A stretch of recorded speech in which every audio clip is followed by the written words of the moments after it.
Então, é isso, né? A gente vai falar um pouquinho da memória, contando um pouco, então, a história de como é que a memória se transformou aí num tema aí da minha tese, qual foi o caminho que a gente tomou, por quê, etc, etc. E nesse caminho também incluindo alguns elementos novos, vamos dizer assim, né? É, nessa edição, eu intitulei a nossa conversa de cidade, memória, cidade, imaginário, na verdade está cidade imaginária, interessante, foi um ato falho, né? Mas é cidade imaginário e relatos do mundo. Bom, então a nossa conversa vai ser um pouco contando a história, então, desse percurso aí, né, da memória no meu trabalho. O primeiro, vou voltar então no meu doutorado, quando eu iniciei o meu projeto de pesquisa do doutorado, tinha como objeto um bairro em Porto Alegre, que era um bairro bem tradicional da cidade, que estava passando por uma transformação, e eu queria estudar um pouco essa transformação e o processo de memória. Então, foi esse a minha porta de entrada, foi quando eu procurei a Cris, quando a gente começou as nossas contatos, e muito numa ideia assim que eu tinha da memória ligada à preservação, né? Como que a gente pode pensar na preservação da cidade, a memória, então, sendo esse elemento de reflexão, elemento conceitual, para pesquisar, pensar, propor intervenções, então, nesse campo da preservação. Uma parte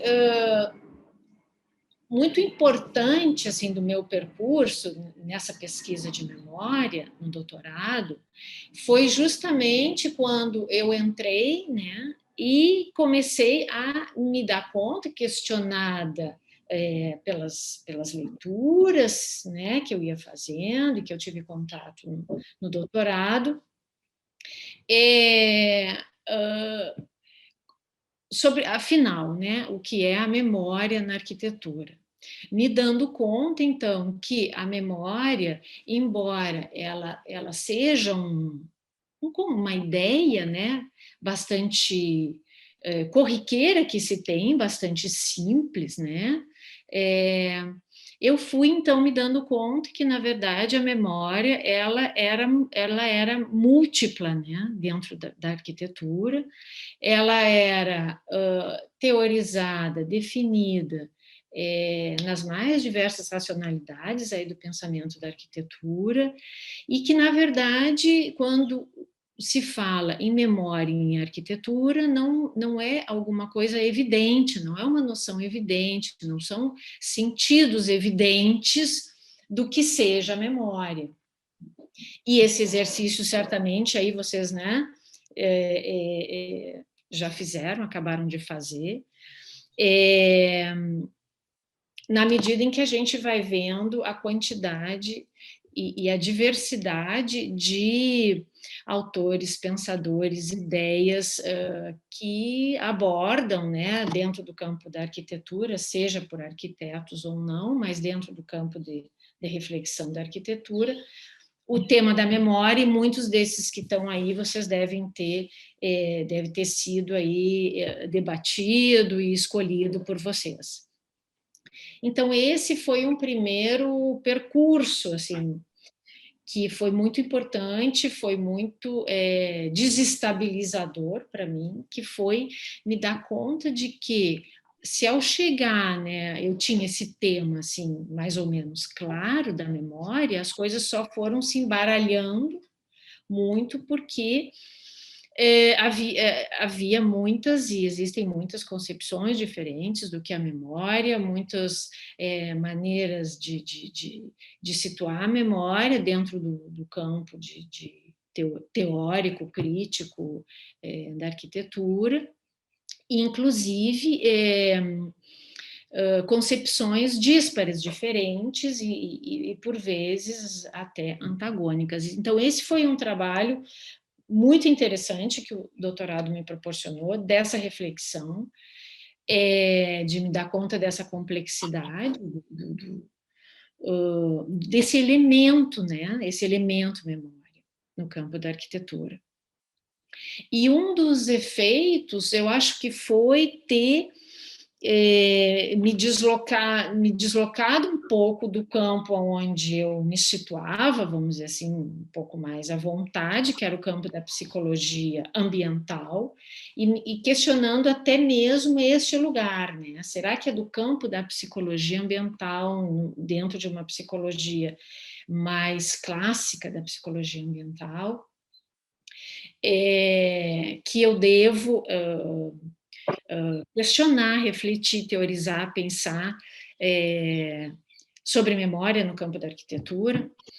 E esse deslocamento me fez eu me reaproximar um pouco do campo da psicanálise. E cheguei num determinado teorização, determinado momento teórico da psicanálise, bastante inicial, inclusive, dentro do pensamento da psicanálise. Eu não sei, certamente todo mundo, né, todos que estão presentes conhecem, né, um pouco, sabe o que é a psicanálise, uma teoria psicológica, vamos dizer assim, criada, né, pelo Freud, Sigmund Freud, um médico austríaco, que escreveu, né, a sua obra do início à metade do século XX, e criou esse campo, né, nasceu de onde nasceu, das ideias do Freud, então nasceu esse campo aí, que é a psicanálise, com uma teoria muito vasta, muito ampla, em diversos aspectos e conceitos e tal, que foram criados, lançados, enfim, problematizados pelo Freud no campo do campo psicológico, vamos dizer assim. Eu voltei, então, me deparei, né, voltei a um determinado momento da teoria do Freud, que no finalzinho, né, do século XIX, no início, né, da teorização dele, quando ele escreve um texto chamado Esboço de uma Psicologia Científica, em 1895, em que o Freud propõe um modelo de aparelho mental, um modelo de psiquismo, um modelo de funcionamento, como que e é considerado o primeiro modelo mais complexo que ele apresenta de o que é a vida mental, o que é a vida psicológica. E esse modelo ele é conhecido como o modelo do Pente, porque ele tem, né, essa ideia, né, que tá representada aí nesse desenho, que lembra muito um pente, né, um pente de cabeça para baixo, que é uma ideia bastante simples, né, em que o Freud, nesse modelo, ele vai dizer que o que é a vida psíquica, né, o que é esse aparelho mental, né, o que é a nossa mente, né, embora a ideia de mente ela foge um pouco do campo psicanalítico, porque mente dá mais a ideia de alguma coisa um pouco mais fisiológica, né? E aqui ele se referia mais em termos de um funcionamento mesmo, de uma vida mental. Então, Freud vai dizer que o que é a vida psíquica, né, é o nosso psiquismo, ele vai pensar como uma espécie de máquina de escritura. De um lado, entram todo momento, pelos nossos sentidos, né, pela nossa percepção, entram os estímulos que vêm do meio externo, eles entram nessa máquina, vamos dizer assim, que é aqui, né, essa ideia aqui do pente. Então, tem uma flechinha ali, né, entrando nesse sistema, que é o que entra, é o que vem de estímulos do mundo externo. Eles entram nesse mundo psicológico em forma de traços, né, que vão se fixando, que vão se imprimindo, né, e por isso a ideia de uma máquina de escritura, né, que vão se registrando nesse aparelho. Então, ali os tracinhos, né, no modelo do Pente, que são os traços mnemônicos. Todas essas informações, elas vão se registrando, elas vão se registrando, elas vão se registrando, e por mecanismos assim, complexos, esses traços vão sendo rearranjados, vão sendo reagrupados, vão sendo colocados num primeiro plano, num segundo plano, vão sendo organizados e disponíveis para a escritura de histórias, que são sentidos para as coisas percebidas, para as coisas sentidas, etc, etc.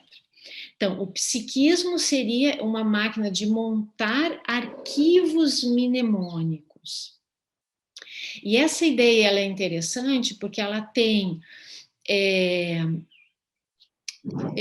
ela é uma primeira ideia que me chamou bastante atenção, porque dentro do campo assim da crítica sobre a memória, existe uma crítica muito forte à ideia de arquivo, incluindo Pierre Nora, por exemplo, historiador, né, que faz essa crítica da memória como arquivo, né, e de uma sociedade arquivista, de uma sociedade que teria perdido a memória como um elemento vivo e que teria uma necessidade de tudo arquivar. Essa é uma crítica bastante forte que existe, né? Em relação a esse conceito, essa ideia de arquivo. Então, arquivo como alguma coisa morta, né? Como alguma coisa, bom, então, que essa é uma sociedade que vai arquivando, arquivando, arquivando, arquivando, vai guardando coisas, vai guardando coisas, vai guardando coisas, no momento em que uma memória viva que se transmite, uma memória social que se transmite, estaria fragilizada. Então, quando eu me deparei de novo com esse modelo do Freud, e essa ideia, esse elogio que ele vai fazer do arquivo, né, ele vai dizer, então, na verdade, o que o sujeito é capaz de fazer de criar arquivos, e a partir dos arquivos que a gente vai criando, né, vai montando, é daí que vem a riqueza das respostas que a gente vai dar para o mundo, né?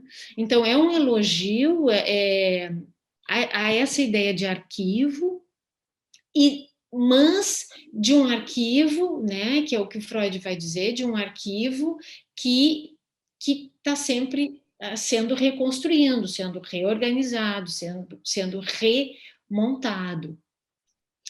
E, na verdade, então, o Freud vai dizer que ele vai chegar à conclusão, com esse modelo, que psiquismo é memória, que a vida psíquica é memória, que o sujeito ele emerge no trabalho de memória.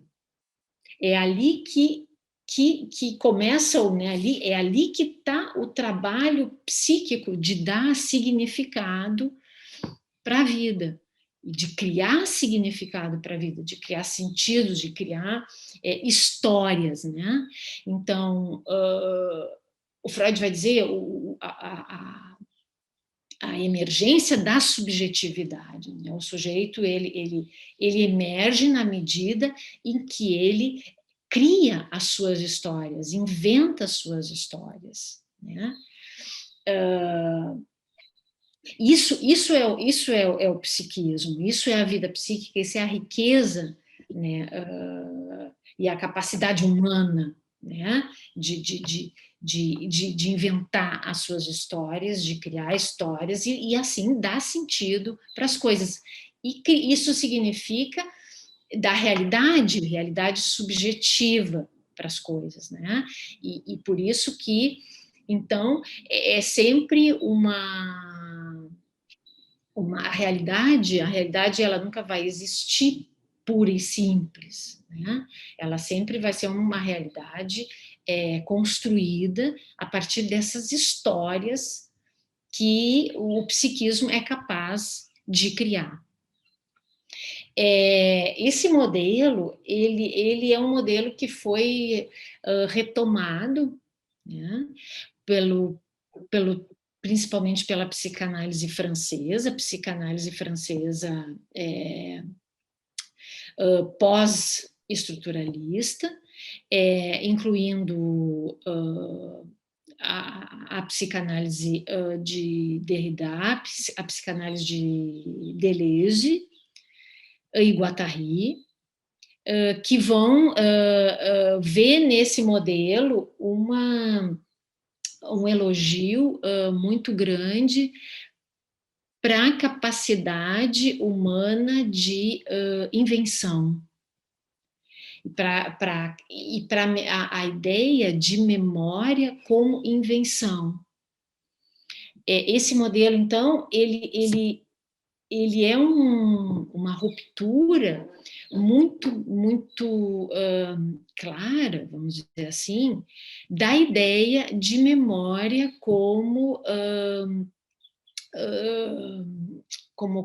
reprodução, de memória como cópia, de memória como resgate.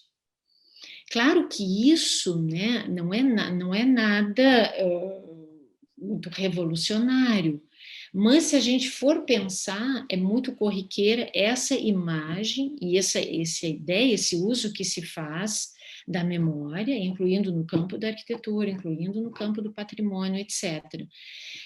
De trazer o trabalho de memória como sendo um trabalho de como é que a gente resgata algo do passado, né? Como é que a gente traz algo do passado para o presente. E esse modelo ele vai mostrar que, na verdade, a memória ela é sempre uma invenção, ela é sempre um trabalho de criação, de escolhas, de certa forma, né? Que se faz e que vão acontecer aqui nessa montagem de arquivo. Do ponto de vista ético, por exemplo, esse modelo ele tem uma consequência muito importante, porque mostra que, na verdade, o trabalho de memória é um trabalho de escolha que se faz, né? Ao remontar as histórias do passado, são escolhas que se fazem daquilo que vai ser lembrado, daquilo que vai ser esquecido, daquilo que vai ser colocado em destaque, enfim.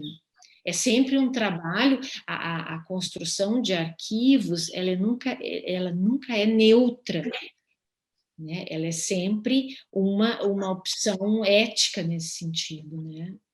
Ela é sempre uma escolha que se faz e que é uma escolha que se faz e, de alguma forma, é a única maneira que se tem de, de atualizar o passado, né? O passado e o Walter Benjamin, por exemplo, eu trouxe aqui uma fala dele, onde ele é um dos autores que tem tem uma proximidade muito grande, vamos dizer assim, com essa ideia, com esse modelo, né, de memória do Freud, embora ele não tenha nunca se associado diretamente a essa ideia, mas é um autor que a gente reconhece assim uma coerência com a ideia do Freud, com esse modelo, né, de que o passado, né, ele só é possível de ser significado na medida em que ele é relançado, né?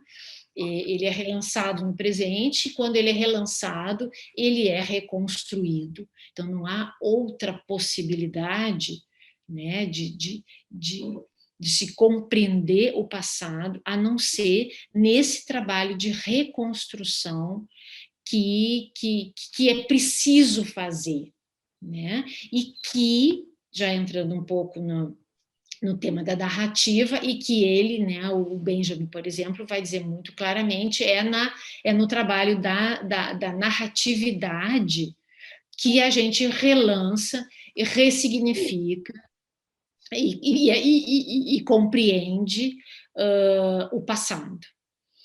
E sempre numa perspectiva de transmissão. Isso é um elemento importante, né, da teorização do pensamento do Benjamin, né? Essa ligação da narratividade com a transmissão, que tem a ver justamente com esse compromisso, né, que se tem, que as gerações presentes têm de ressignificar o passado para transmitir para as gerações futuras.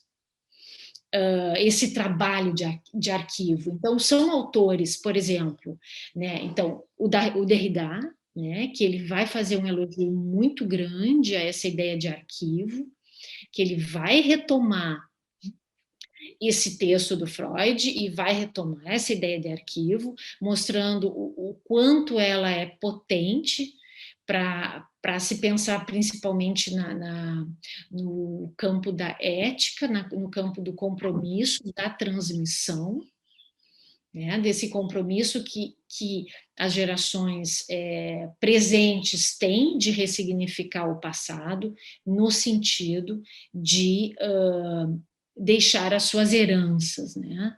Então, essa ideia de herança, né, ela é muito forte nesse modelo e nesses autores todos, e é um conceito que amarra, de alguma forma, esses pensadores, que tem a ver com a noção de alteridade, né, que é muito importante, porque quando a gente se coloca nesse campo ético do compromisso de transmissão, né? E, portanto, de compromisso, né? com o outro, com as gerações futuras, que o arquivo, então, ganha uma importância muito grande, né? Porque senão não tem, são atrelados de uma certa forma, a necessidade de transmitir que nos empurra a tarefa de fazer arquivos, né? E isso é o trabalho da memória, e esse é o sentido, vamos dizer assim, ético da memória, de pensar a memória como um elemento, por exemplo, do campo da arquitetura, de pensar a memória como um elemento de teorização, como um elemento de estetização, né, dos lugares, das paisagens, enfim, porque ele traz esse compromisso de transmissão, de ressignificação, de continuidade nesse sentido, né? E também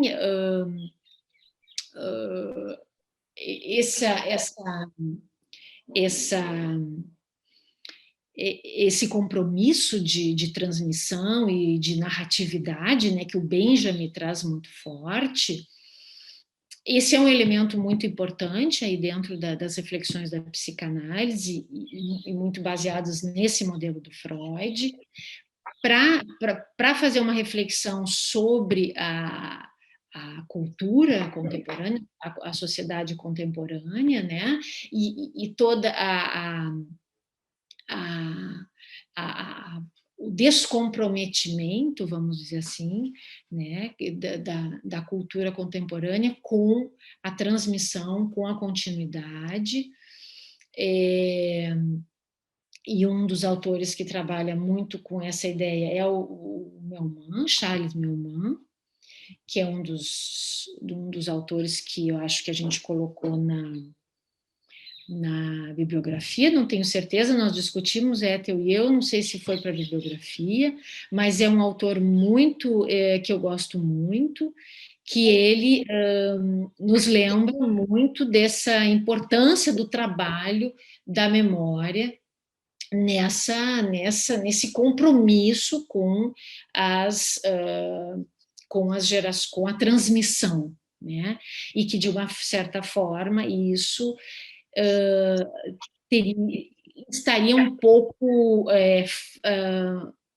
fragilizada, né, na cultura contemporânea, na cultura do consumismo, na cultura da velocidade, enfim, né, do uso rápido das coisas, do desgaste, né, das coisas, da descartabilidade das coisas, né?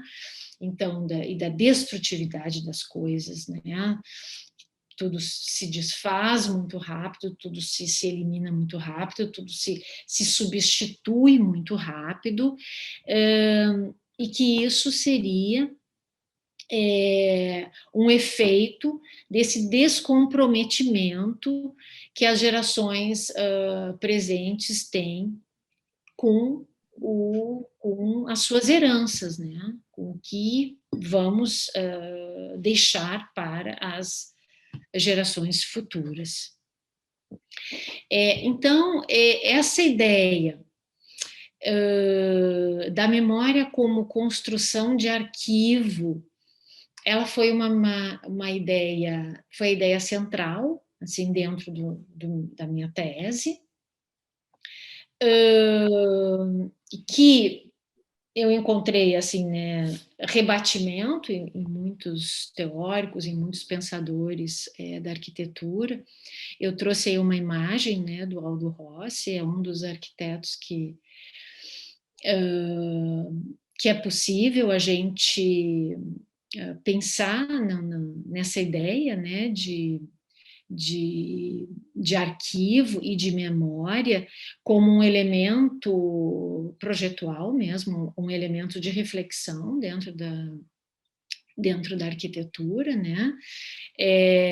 Esse é um desenho, né, bastante conhecido, clássico, né, dos cadernos de desenho do Aldo Rossi, né, que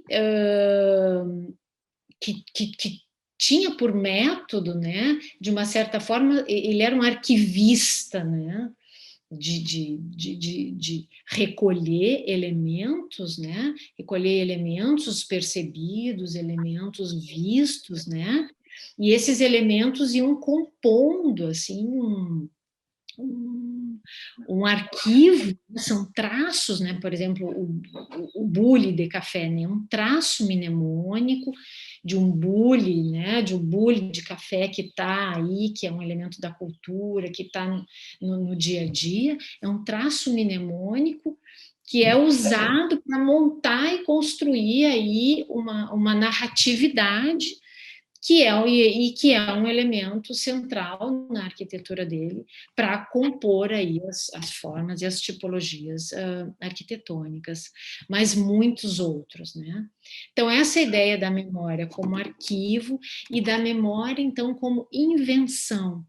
Claro que tudo isso, digo de novo, não é nada de muito extraordinário, mas, na verdade, se a gente se debruça para ver, né, para ler assim em profundidade, né, os conceitos de memória, não é evidente essa ideia da memória como invenção.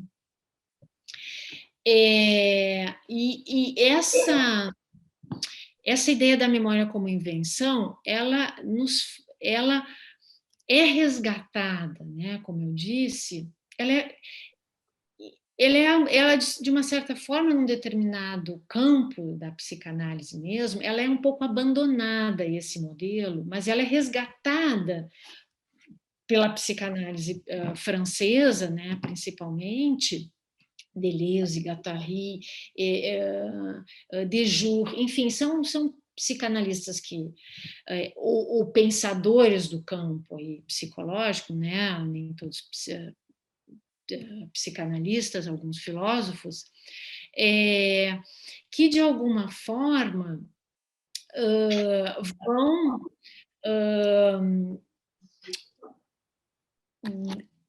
vão ressignificar também a ideia de imaginário. E nesse sentido, a gente se reaproxima, por exemplo, da poética do espaço do Bachelard, de outros do campo um pouco da fenomenologia, que vão dar uma ressignificação e um acento acentuada, um acento para a função do imaginário, né? O imaginário, ou seja, como uma função psicológica do imaginar. Né? Então, na verdade, nesse sentido também que esses autores, Derrida, etc., vão resgatar esse conceito de memória do Freud, porque ele é parecido, né? Ele possibilita esse elogio à imaginação, à invenção, e não como algo falso, vamos dizer assim, né? Um pouco o imaginário, a imaginação, a fantasia, o sonho, que na tradição ocidental do pensamento, muitas vezes, né, platônica, né, ela são atividades consideradas como de refúgio da realidade, ou de camuflagem da realidade. Mesmo o próprio Freud, de uma certa forma, em algum momento, ele vai dar essa certa conotação para o sonho, para a fantasia, para o delírio, enfim, né? E isso tudo sendo mecanismos de defesa, né? O Freud vai dizer mecanismos de defesa, ou seja, são atividades, né, que a gente faz para fugir da realidade, né? Tendo como uma função principal a função da projeção. O que é a projeção? Um mecanismo de defesa, né? Segundo Freud, um mecanismo de defesa, segundo o qual a gente jogaria para fora de nós aquilo que é um pouco insuportável, ou aquilo que a gente não quer aceitar, criando um mundo paralelo, ideias paralelas, enfim, né, como uma espécie de uma fuga da realidade, ou daquilo que da realidade é um pouco insuportável. O que o Derrida, o Deleuze, eles vão resgatar, né, são psicanalistas, eles vão resgatar, e inclusive numa ideia de esquizoanálise, não sei se isso vocês já ouviram um pouco sobre, ao menos, essa noção, que eles vão justamente fazer um elogio a esse mundo imaginário, esse mundo da projeção, do sonho, da fantasia, da invenção, não como uma fuga da realidade, mas como uma construção de realidades possíveis.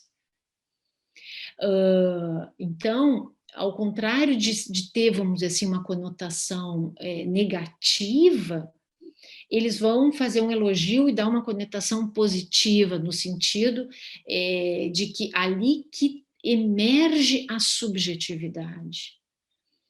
Né? Então, por isso que, né, se aproxima e resgata um pouco do Freud, é na invenção, na criação, é nessa invenção, nessa máquina de inventar histórias, de inventar mundos possíveis, é ali que a subjetividade emerge. Eu trouxe algumas frases aqui, tá em francês, me desculpem, esse é um Sami Ali, é um psicanalista francês, que ele retoma também muito essa ideia, né? Ele vai dizer que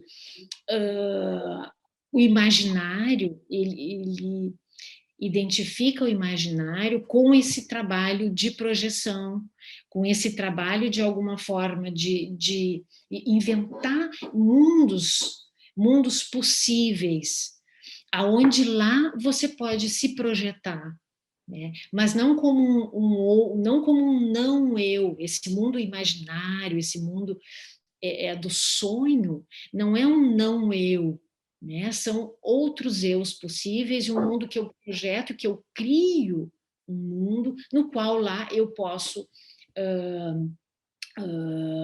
me projetar, me situar e me reinventar, né? Então, esses autores, né, franceses mais contemporâneos, então eles vão dar essa,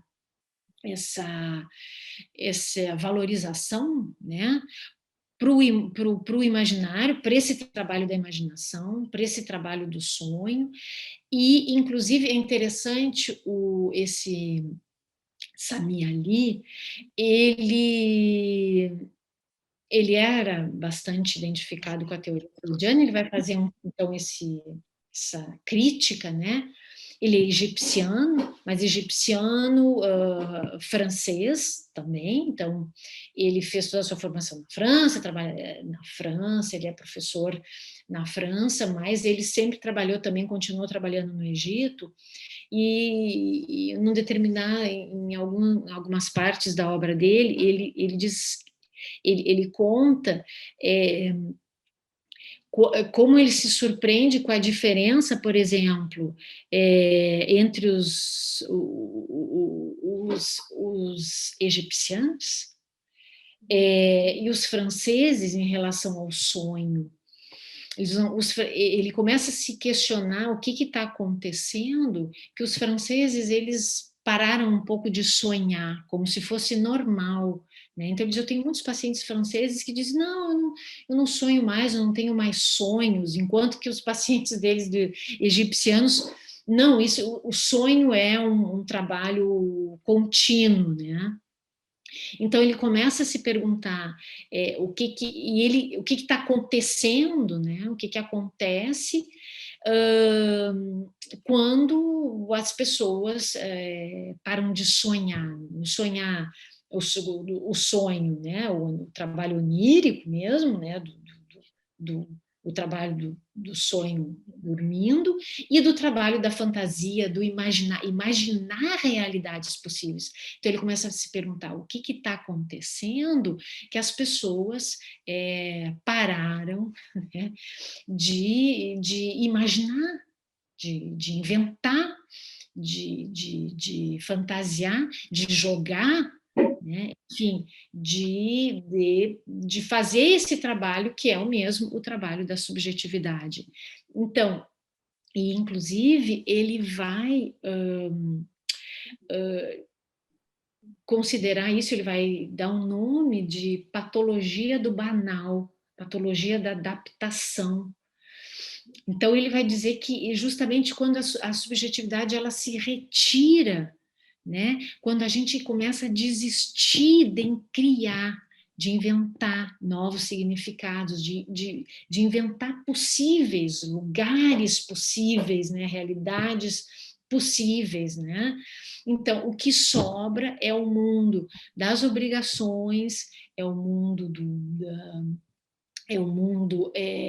da repetição, e aí que vem o adoecimento. Ele é um psicanalista psicossomático, ele trabalha muito com as doenças psicossomáticas e ele começa a teorizar a partir disso, né, com doenças do trabalho, principalmente, né, com o adoecimento que vem do trabalho, e as doenças psicossomáticas de modo geral. Então ele vai dizer, ele vai começar a perceber que o que aconteceu, né, antes do adoecimento psicossomático dessa pessoa, uma doença psicossomática, é, antes de tudo, uma certa desistência de imaginar, de ressignificar as condições, né, de se projetar em outras possibilidades, né, em outros possíveis, outros mundos possíveis. É lindo, eu acho isso. E é interessante porque hoje, por exemplo, né, toda essa discussão sobre, enfim, a situação atual que a gente se encontra aí, sobre desenvolvimento sustentável, enfim, né? Do quanto a gente chegamos já num ponto em que vai ser preciso imaginar o inimaginável, né? Que o desafio agora frente, né, a todos os problemas, né, ambientais aí que a gente tem, é pensar, imaginar o inimaginável, né? Que é enfim, que é pensar um mundo sem água, um mundo, enfim, né? Um pouco no extremo, mas é uma discussão atual que se tem bastante, né? E que se coloca para todas as áreas, inclusive para a área do projeto, né? Como é que a gente projeta numa perspectiva em que o que hoje se exige é pensar mundos inimagináveis, né? Imaginar mundos jamais imaginados e talvez impossíveis de imaginar. Quer dizer, como é que se trabalha com isso, né?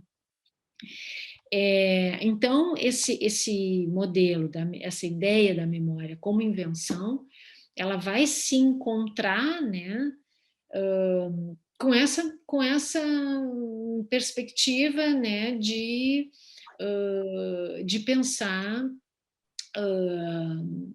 como é que a gente cria mundos, condições, né, que para o trabalho da memória acontecer.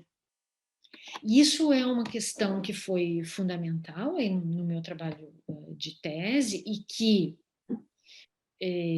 sustenta, vamos dizer assim, né, essa ideia interessante da memória como arquivo, como invenção, que é um pouco pensar, bom, trazer a memória como um elemento reflexivo, conceitual, de pesquisa, de projeto, de estetização, é um pouco pensar como é que a gente habilita os lugares, as paisagens, enfim, dessa, dessa,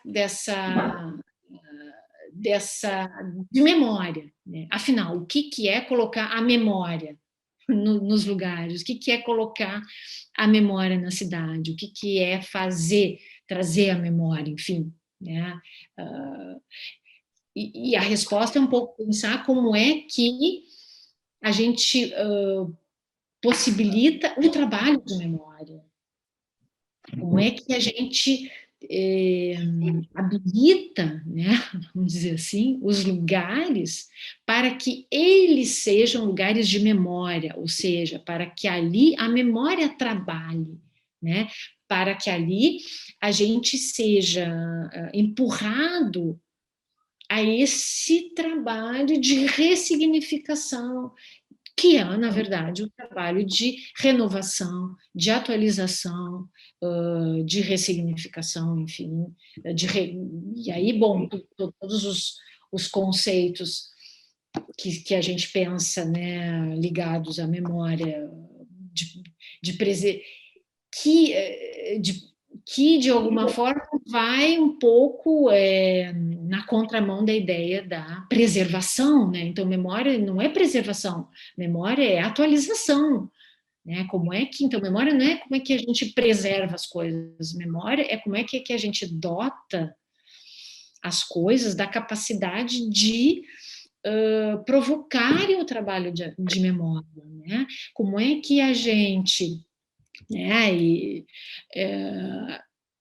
uma das formas de fazer essa questão é essa, né? Quais as condições para que uma cidade, um lugar, permita o sonho, né? Permita o sonho, permita a invenção, permita a fantasia, permita lugares que caibam a nossa subjetividade, né? Acho que é um pouco essa pergunta, de alguma forma, que anima, né, acho que o próprio grupo, né, o LASC, mas todo esse campo teórico que se pergunta dentro da arquitetura hoje, né, arquitetura, subjetividade, então, cultura, como é que, é um pouco isso, como é que a gente faz lugares aonde caibam os sonhos das pessoas, né, aonde caibam a, a subjetividade, né? Não só onde caibam os sonhos, mas aonde sonhos possam ser renovados, porque é a única forma de dar o significado para os lugares, né? Dar o significado para a realidade, que realmente ali seja possível projetar os nossos possíveis, né? Os nossos outros possíveis aí.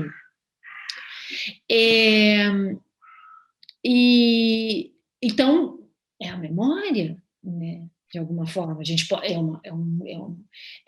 uma das respostas que a gente pode dar, né? Então, como é que os lugares, como é que a gente habilita os lugares, né? Para que as subjetividades caibam, né, lá dentro, tem muito a ver com pensar como lugares nos quais a memória funciona, né? E a memória, ou seja, esse arquivo, essa reconstrução, essa remontagem, tudo que esses autores, né, de alguma forma, né, o Benjamin, enfim, esses outros aí, né, que eu comentei, falam, né, dessa relação. Isso é fazer história, né? Isso é construir história e fazer o trabalho da memória. Eu falei várias vezes em trabalho da memória, e na outra tela tinha ali o Ricoeur, que é super importante, né? Paul Ricoeur, que ele vai dizer isso, né? Ele vai dizer: eu prefiro pensar trabalho da memória do que dever de memória, Isso é uma passagem de um texto dele, Arquitetura e Narratividade, que é super importante e que é justamente um texto que, junto com outros autores, enfim, vai fazer essa crítica da memória como uma ideia de temos que ter o dever de memória, temos, né, esse discurso mais da patrimonização, acho que é assim, esse dever. Não, por que pensar em dever da memória quando o trabalho da memória é o trabalho de hominização? Quer dizer, é ali que o homem emerge, é ali que a humanidade, né, do homem emerge, né? É ali que a subjetividade emerge, é no trabalho da memória.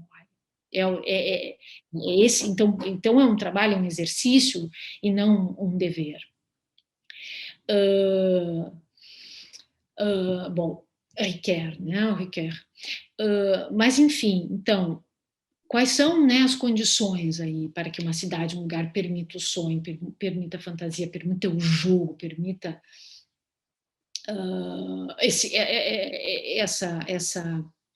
essa subjetivação, né? E tem tudo a ver com essa questão da patologia, né? Do banal, que o Samir ali fala, ela é totalmente ligada com a questão dos lugares, né? O quanto, e ele mostra muito isso na questão dos lugares de trabalho, né? Justamente o quanto esses lugares muito formatados, e mesmo a questão do conforto, né, que é uma outra coisa super importante, que o Benjamin fala muito disso também, né, e que tem a ver com a questão da alteridade, que tem a ver com o trabalho da memória, né, que tem a ver com esse trabalho de projetar outros mundos possíveis e tal, que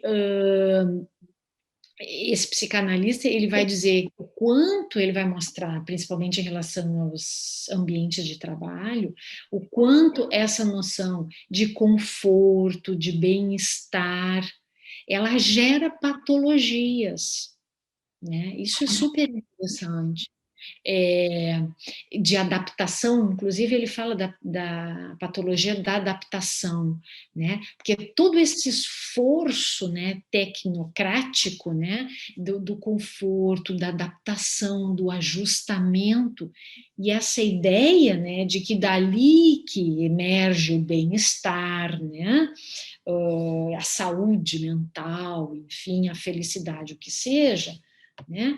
Então, essas ideias todas que a gente está falando, esse trabalho de arquivo, de memória, enfim, de significação, etc., etc., vai contra essa ideia, porque ele vai dizer justamente nessa busca da adaptação, nessa busca do conforto, do ajuste perfeitinho das coisas, é ali que a subjetividade não encontra fôlego para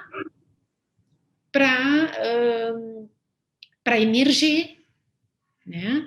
Porque justamente quando não tem o espaço para o sonho, não tem o espaço para a invenção, não tem o espaço para criar essa realidade um pouco paralela da exigência da norma, etc., é ali que vai emerger a morte do sujeito. Essa é a morte do sujeito. O conforto, a adaptação, o ajuste, isso é a morte do sujeito. Não é ali que vai vir a felicidade dele. Pelo contrário. Isso é uma noção super interessante que também se ajusta a isso. Que também tem a ver com a questão da alteridade, né? Vou falar um pouquinho depois disso. Então, quando a gente começa a se perguntar, então, afinal, né, como é que a gente pode dotar aí, né, os lugares dessa capacidade de memória, dessa capacidade de fazer o trabalho de memória começar,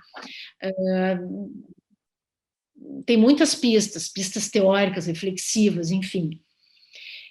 Uma delas, eu acho super interessante, é uma pista que o cineasta alemão Wim Wenders ele, ele lança todo o seu pensamento, em toda a sua estética, é, que é a ideia do quebrado, né, do rugoso. Ele tem uma entrevista super interessante, né, que perguntam a ele assim, por que que, eu não sei se vocês conhecem um pouco esse cineasta, um pouco dos filmes dele, mas perguntam assim para ele, por que que nos teus filmes sempre tem paredes paredes descascadas, você sempre prefere essa ambiência de parede descascada, aquelas paredes de socorro, enfim. E ele vai dar essa resposta, né? Estou certo de que os muros contra incêndios, né, têm o maior poder de impacto em nossa memória que as fachadas principais. Em certo sentido, uma cidade se define por seu impacto na memória das pessoas. Tudo que é um pouco mórbido causa naturalmente um impacto latente na memória. Então, o fragmentado, o quebrado, né, também é dele essa ideia. Finca suas raízes mais profundamente na memória que o completo. Então, um pouco isso que a gente estava falando, né? Os espaços lisos, limpos, completos, perfeitos, né? As superfícies, né? Elas não permitem, o Wenders vai dizer, não permitem que não permitem que a memória se agarre, ele diz, né? Ela resvala, não sei se é que isso, a memória resvala, né? Nas superfícies lisas, nos espaços limpos. E essa é uma pista interessante, né? Para pensar, né? Onde é que o que é possível de potencializar o trabalho da memória, né? Uma outra pista interessante é o pensamento do Milton Santos, uma resposta que o Milton Santos vai dar, porque ele tem reflexões também muito parecidas aí, né? Ele vai falar sobre a velocidade, né? Vamos dizer, se o Wim Wenders ele fala sobre as superfícies, né? O Milton Santos ele vai falar sobre a velocidade. E ele tem um texto super interessante, que eu acho que está na bibliografia também, que é A Força dos Fracos. Não sei se vocês conhecem esse texto do Milton Santos, né, geógrafo brasileiro, enfim. Metrópole, a força dos fracos. E ele faz um jogo, né, ele vai mostrar que essa ideia, que é uma das raízes aí, né, do pensamento moderno, que é uma das raízes aí da ideia de cidade, né, de sociedade moderna, que é a ideia da velocidade, né? Então ele vai dizer que se, se velocidade é força, né? Essa frase está aí na tela. Se velocidade é força, né? Os ricos, né? Ele usa essa categoria aí, né? Os ricos, né? Aqueles que podem se deslocar, né? Pela cidade seriam os fortes. Mas ele faz uma inversão, ele vai dizer, mas eu acho que se dá justamente ao contrário nas grandes metrópoles, porque justamente aqueles que têm as suas mobilidades reduzidas, né, que têm as suas velocidades reduzidas na cidade, os pobres, né, são eles que conseguem ver o mundo, são eles que conseguem ver ele põe a cidade, o mundo, né? Ou seja, são eles que conseguem ver é, a, as potencialidades, na verdade, ou ver uma outra cidade, né?